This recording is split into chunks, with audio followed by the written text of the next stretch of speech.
Internet पर वर्तमान समय में लगभग 100 से अधिक सर्च इंजन हैं।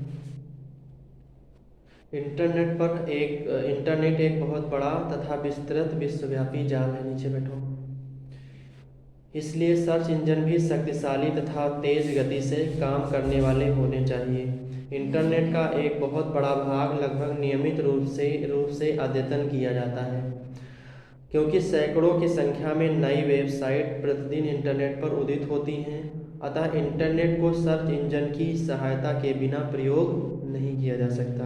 यानी जो इंटरनेट है उसे सर्च इंजन की सहायता के बिना प्रयोग नहीं किया जा सकता है। अगर इंटरनेट का उपयोग करना है तो उसके लिए क्या आवश्यक है? सर्च इंजन होना चाहिए। जो इसमें कुछ प्रसिद्ध सर्च इंजन बताए जा रहे हैं उसको ध्यान से आप लोग सुनिए। पहला है इसमें www.saash.com। एस सर्च इंजन का उदय सन 1994 में हुआ था। यह इंटरनेट पर उपलब्ध सभी वेबसाइटों का संगठित रूप है, छोटे छोटे भागों में विभाजित है। इन्हें अद्यतन करने के लिए कमांड देने की आवश्यकता होती है। कुछ सर्च इंजन का निश्चित समय के पश्चात अपने आप अद्यतन होता रहता है। एस निःशुल्क ईमेल की सुविधा भी उपलब्ध कराता है। ठीक है, अद्यतन का मतलब होता है अपडेट करना। ठीक है, किसी भी ऐप को अपडेट करना की प्रक्रिया क्या कहलाती है? अद्यतन कहलाती है। उसके बाद दूसरा सर्च इंजन है www.webdunia.com। वेब दुनिया ऐसी पहली वेबसाइट है जो हिंदी में हमारे लिए नवीनतम सूचनाएं उपलब्ध कराती है और सूचनाओं को खोलने में भी हमारी मदद करती है। सूचनाओं को खोलने में भी मदद करती है और नई सूचनाएं भी आपको उपलब्ध कराती है। उसके बाद में है www.heartbeat.com। इस सर्च इंजन के डेटाबेस में लगभग 54 मिलियन पृष्ठों की जानकारी उपलब्ध है। कितनी?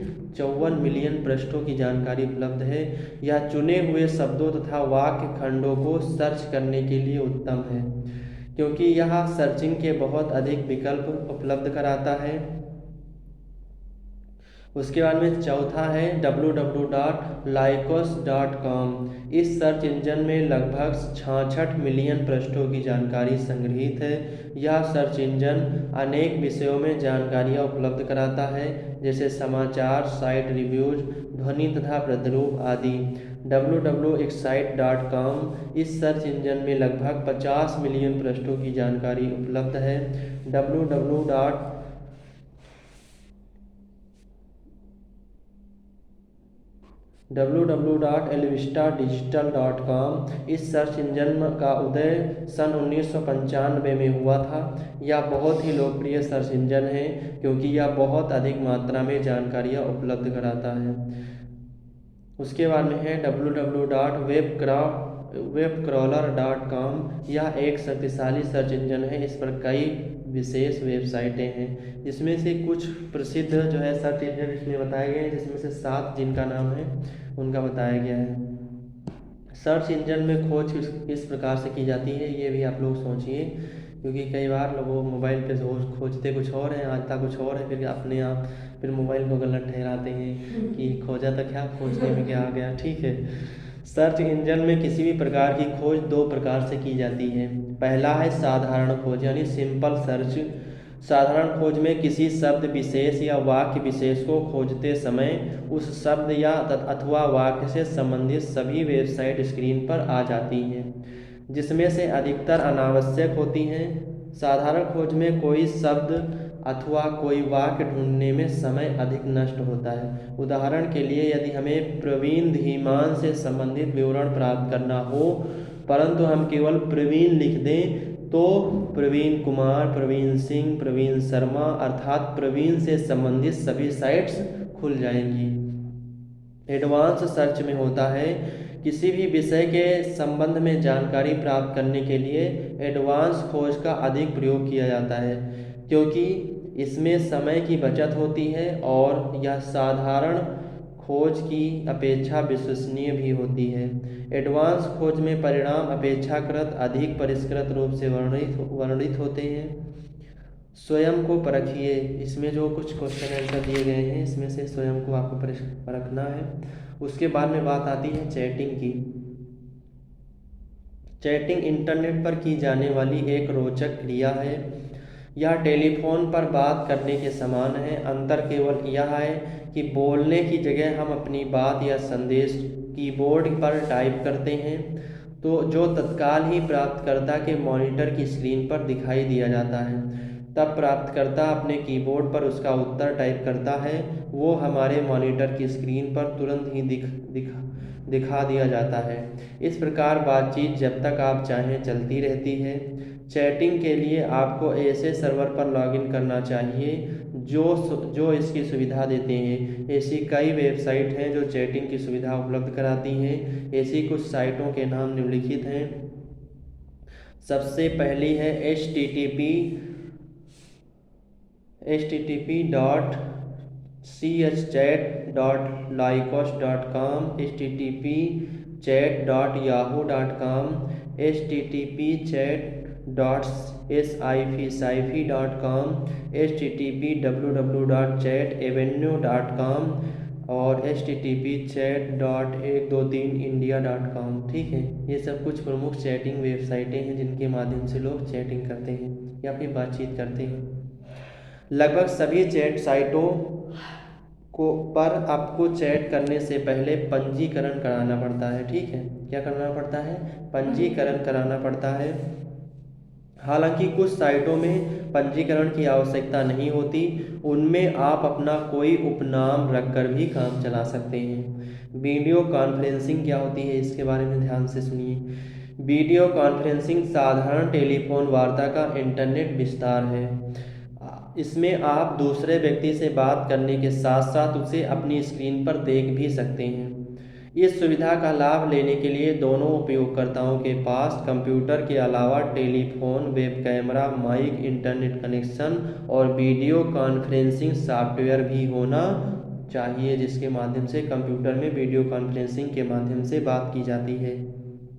माइक्रोसॉफ्ट नेट मीटिंग एक लोकप्रिय वीडियो कॉन्फ्रेंसिंग सॉफ्टवेयर है। आप इसे माइक्रोसॉफ्ट की वेबसाइट www.microsoft.com/नेट मीटिंग से डाउनलोड कर सकते हैं। आपके कंप्यूटर में इंटरनेट कनेक्शन, वेब कैमरा और वीडियो कॉन्फ्रेंसिंग सॉफ्टवेयर स्थापित हो जाने के बाद आप अपने मित्र के साथ वीडियो कॉन्फ्रेंसिंग कर सकते हैं। उसके बाद में आती है FTP, जिसको विस्तार से कहते हैं फाइल ट्रांसफ़र प्रोटोकॉल। FTP शब्द फाइल ट्रांसफ़र प्रोटोकॉल का लघु रूप है, जो उस प्रोटोकॉल को व्यक्त करता है जिससे किसी नेटवर्क के एक कंप्यूटर से फाइलें दूसरे कंप्यूटर को भेजी जाती हैं। जो कंप्यूटर स्थानांतरित की जाने वाली फाइलों को इस प्रोटोकॉल का प्रयोग करके स्टोर करता है, उसे FTP सर्वर या FTP साइट कहा जाता है। FTP का सबसे अधिक उपयोग किसी पब्लिक सर्वर पर रखी हुई वेबसाइट से फाइलों को ट्रांसफ़र करना या प्राप्त करना होता है। इस क्रिया को सामान्यतः डाउनलोडिंग कहा जाता है। जैसे कि आप कोई भी फाइल है किसी भी वेबसाइट से है तो उसको डाउनलोड करते हो ना, तभी तो वो आपके सिस्टम या फिर लैपटॉप या मोबाइल या कंप्यूटर में आती है। तो ये प्रक्रिया क्या कहलाती है? File transfer protocol. File transfer protocol के लिए दोनों डिवाइसों में नेटवर्क का होना आवश्यक है।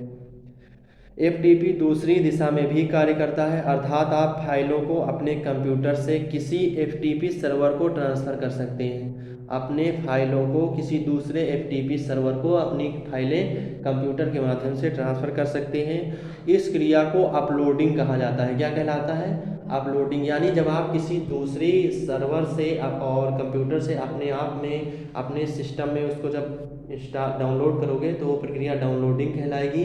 और जब आप अपने फाइल ट्रांसफ़र प्रोटोकॉल के माध्यम से किसी दूसरे पे उसको अपलोड करोगे तो वो प्रक्रिया क्या कहलाएगी? अपलोडिंग कहलाएगी। इन दोनों क्रियाओं के लिए आपके पास FTP सर्वर से विशेष अनुमति होनी चाहिए। क्या होनी चाहिए? FTP सर्वर से विशेष अनुमति होनी चाहिए। यहाँ इन दोनों क्रियाओं के बारे में विस्तार से बताया जा रहा है, ध्यानपूर्वक आप लोग सुनिए। सबसे पहली प्रक्रिया है डाउनलोडिंग। क्या है? डाउनलोडिंग। FTP की दो क्रियाओं में डाउनलोडिंग कुछ सरल है, क्योंकि कुछ वेबसाइटें आपको कोई चित्र, फाइल या सॉफ्टवेयर मुफ्त में डाउनलोड करने की सुविधा देती हैं। ऐसा किसी भी वेब ब्राउज़र सॉफ्टवेयर जैसे कि इंटरनेट एक्सप्लोरर या नेटस्केप नेविगेटर द्वारा किया जा सकता है। इसके लिए पहले आप कंप्यूटर को इंटरनेट से जोड़ लीजिए और ब्राउज़र प्रोग्राम को प्रारंभ कीजिए।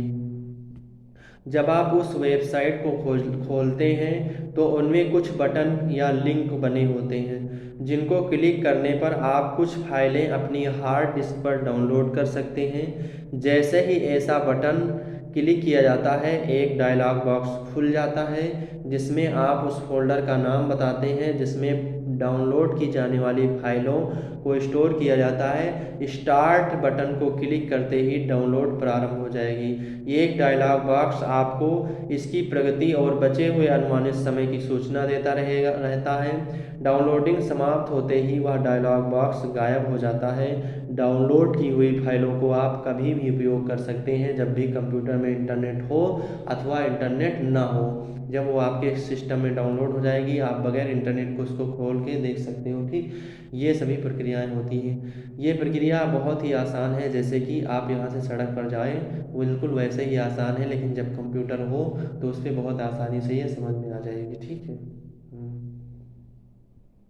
उसके बाद में है कुछ अन्य मामलों में आपको किसी एफटीपी साइट से जुड़ना पड़ता है। इसके लिए उस साइट का यूआरएल एड्रेस बार में टाइप कीजिए और गो बटन पर क्लिक कीजिए। उदाहरण के लिए एफटीपी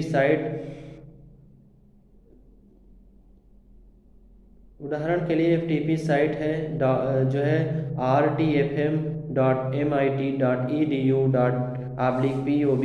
ये से जुड़ने के लिए इसका यूआरएल सही देना होगा। ठीक है।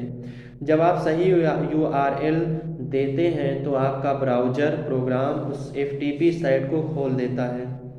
अब बात आती है अपलोडिंग की। ये तो प्रक्रिया थी, आप किसी एफटीपी फाइल ट्रांसफ़र प्रोटोकॉल किसी दूसरे कंप्यूटर से के द्वारा किए गए कार्य की वेब पेज पर उपलब्ध फाइल को डाउनलोड करते हैं। ये प्रक्रिया डाउनलोडिंग कहलाती है।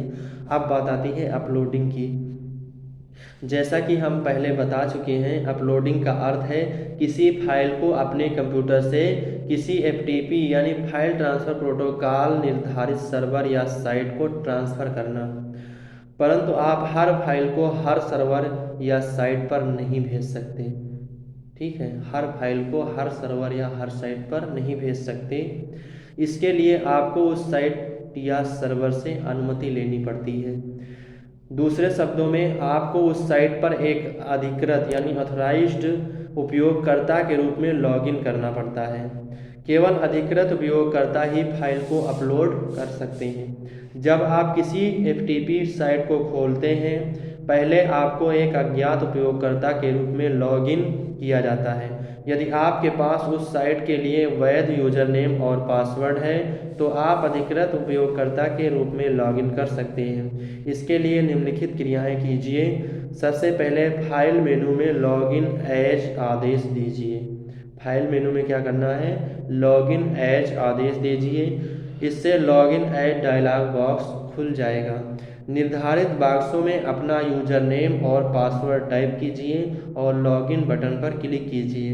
यदि आप अधिकृत उपयोगकर्ता हैं और अपने यूजर नेम तथा पासवर्ड सही भरा है तो आप सफलतापूर्वक लॉगिन हो जाएंगे और आपको अपनी फाइलें उस एफटीपी साइट पर अपलोड करने की अनुमति मिल जाएगी। ठीक है, ये एक प्रक्रिया है, बिल्कुल सिंपल प्रक्रिया होती है। ठीक है, किसी दिन देखें, हम भी प्रयास करेंगे कि यहाँ पे लैपटॉप ला के आप सब लोगों को दिखाया जाए। ठीक, कैसे होता है। सबसे बड़ी प्रॉब्लम ये है कि यहाँ पे नेटवर्क नहीं पकड़ता है। बगैर नेटवर्क के सब प्रक्रिया उसमें हो नहीं पाएंगी, केवल सिंपली प्रक्रियाएँ होंगी बस। एक बार लॉगिन हो जाने के बाद आप अपनी फाइलों को ठीक उसी प्रकार अपलोड कर सकते हैं जैसे आप अपने कंप्यूटर फाइलों को एक फोल्डर से दूसरे फोल्डर में कॉपी करते हो। दूसरे शब्दों में यह क्रिया करने के लिए अपने कंप्यूटर में उन फाइलों को चुनिए यानी कॉपी आदेश दीजिए और फिर ब्राउज़र विंडो में जहां एफटीपी साइट खुली है वहां जाकर पेस्ट का आदेश दे दीजिए। ठीक, तो वो फाइल क्या है, अपलोड होने लगेगी।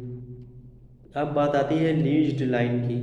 लीज्ड लाइन सेवा प्रदाता कंपनी और उपभोक्ता के बीच में होने वाला एक प्रकार का समझौता है। लीज्ड लाइन क्या है, सेवा प्रदाता यानी जो सेवाएं देता है, सेवा प्रदाता जो कंपनी होती है और जो उपभोक्ता होता है, यानी जैसे जियो है तो नेटवर्क प्रदान करता है, वोडाफोन है नेटवर्क, तो ये क्या है, सेवा प्रदाता कंपनी है, और हम लोग क्या है, उपभोक्ता है, क्या है, उपभोक्ता है।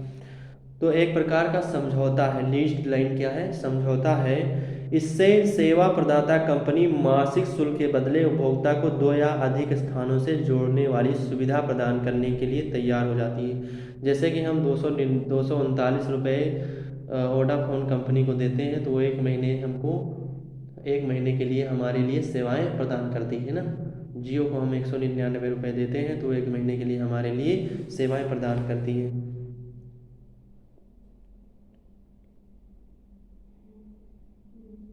इसलिए इसे लीज्ड लाइन कहा जाता है। यह 24 घंटे उपलब्ध रहती है। साधारणतः इन लाइनों का प्रयोग सुदूर क्षेत्रों में स्थित व्यापारिक केंद्रों को जोड़ने में किया जाता है। इंटरनेट का प्रयोग डाटा ट्रांसफ़र की गति बढ़ाने के लिए किया जाता है। इंटरनेट सेवाओं में इनका उपयोग तेज़ी से बढ़ रहा है, क्योंकि इसमें तेज़ गति से डेट ट्रांसफ़र किया जा सकता है। इससे शुल्क में कमी की जा सकती है, जो इंटरनेट को अत्यधिक मात्रा में प्रयोग करने वालों के लिए लाभदायक है। अब बात आती है इंटरनेट से संबंधित कुछ महत्वपूर्ण शब्द, जो कि आप लोगों को बता दें, ज़्यादा तो नहीं होगा, बता दें। यही इंटरनेट से संबंधित कुछ महत्वपूर्ण शब्द बताएं। ठीक है, ध्यान से सुनिए, नीचे बैठ जाओ। डोमेन होता है, डोमेन, ध्यान से सुनिए। डोमेन इंटरनेट पते के उपविभाजन को कहते हैं। इस दूसरे शब्दों में इंटरनेट पते के दाईं ओर का अंतिम शब्द डोमेन कहलाता है। जैसे edu क्या है, शिक्षा के लिए डोमेन है। उसके बाद में बात आती है डेटा ट्रैफिक। इसका अर्थ है नेटवर्क पर सक्रिय जानकारी, अर्थात किसी नेटवर्क में एक निश्चित समय में कितने सूचना पैकेट क्रियाशील हैं। सूचना पैकेट की गति उनकी संख्या पर निर्भर करती है। उसके बाद में है ISDN, यह इंटीग्रेटेड सर्विस डिजिटल नेटवर्क का संक्षिप्त रूप है। यह एक प्रकार का संपर्क माध्यम है जिसका उपयोग साधारण टेलीफोन लाइनों के स्थान पर किया जाता है। इससे इंटरनेट के उपयोग की गति बढ़ जाती है। उसके बाद में चौथा है लॉगिन। प्रयोगकर्ता द्वारा किसी नेटवर्क से संबंध स्थापित करने की प्रक्रिया को लॉगिन करना कहा जाता है। लॉगिन का विपरीत लॉग ऑफ होता है। यह प्रयोगकर्ता को अपने नेटवर्क से डेटा कनेक्शन का समापन है। इंटरफेस दो भिन्न भिन्न मशीनों या साधनों के बीच संबंध बनाने की तकनीकी या सुविधा को इंटरफेस कहा जाता है। जैसे प्रिंटर इंटरफेस, या किसी प्रिंटर का संबंध कंप्यूटर से जोड़ता है। छठवां नंबर है टाइम शेयरिंग सिस्टम।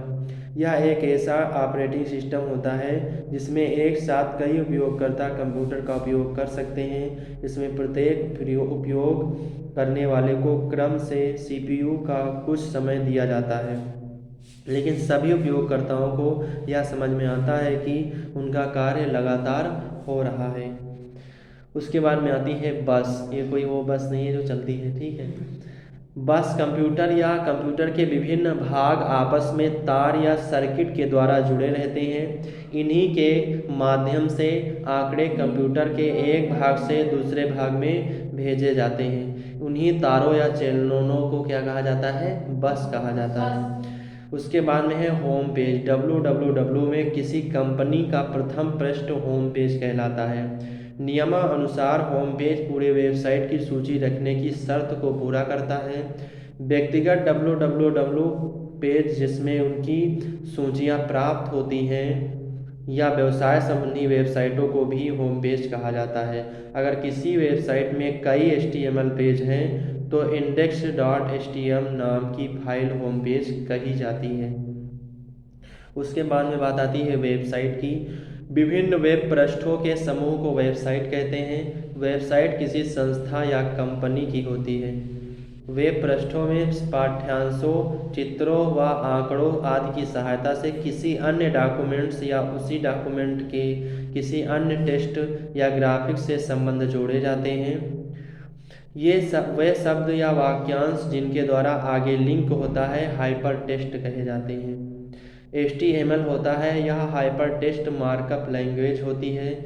का लघु रूप है। हाइपरटेक्स्ट युक्त वेब पृष्ठ बनाने के लिए इस विशेष भाषा का प्रयोग किया जाता है। HTML की त्रि-आयामी यानी 3D चित्रों या पाठ्यक्रमों को नहीं बनाया जा सकता। चित्रों या पाठ को त्रि-आयामी बनाने के लिए वर्चुअल रियलिटी मॉडलिंग लैंग्वेज का प्रयोग किया जाता है। इन भाषाओं में प्रोग्रामिंग तकनीक कम होती है।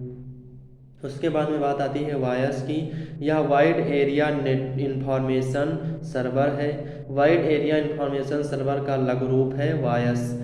यह एक ऐसा इंटरनेट सॉफ्टवेयर है जो विभिन्न डेटाबेस में सूचनाओं को प्राप्त करने के लिए बनाया गया है तथा संपूर्ण इंटरनेट पर वितरित किया गया है। यह प्रोग्राम सभी ऑपरेटिंग सिस्टम के लिए उपलब्ध है। इस पूरे पाठ से हमने जो सीखा है, आजकल इंटरनेट कई रूपों में उपयोग किया जा रहा है, जैसे सूचनाएं प्राप्त करना, ईमेल भेजना और प्राप्त करना, जटिल डेटाबेसों का उपयोग करना, ई-कॉमर्स, वीडियो कॉन्फ्रेंसिंग, चैटिंग, समाचार प्रसारण आदि। वर्ल्ड वाइड वेब या वेब इंटरनेट का सबसे बड़ा और सबसे महत्वपूर्ण भाग है, जिसमें लगभग सभी विषयों पर बड़ी संख्या में वेब पेज उपयोगकर्ताओं के लिए उपलब्ध है। वेबसाइट ऐसी मल्टीमीडिया फाइलें हैं जिनमें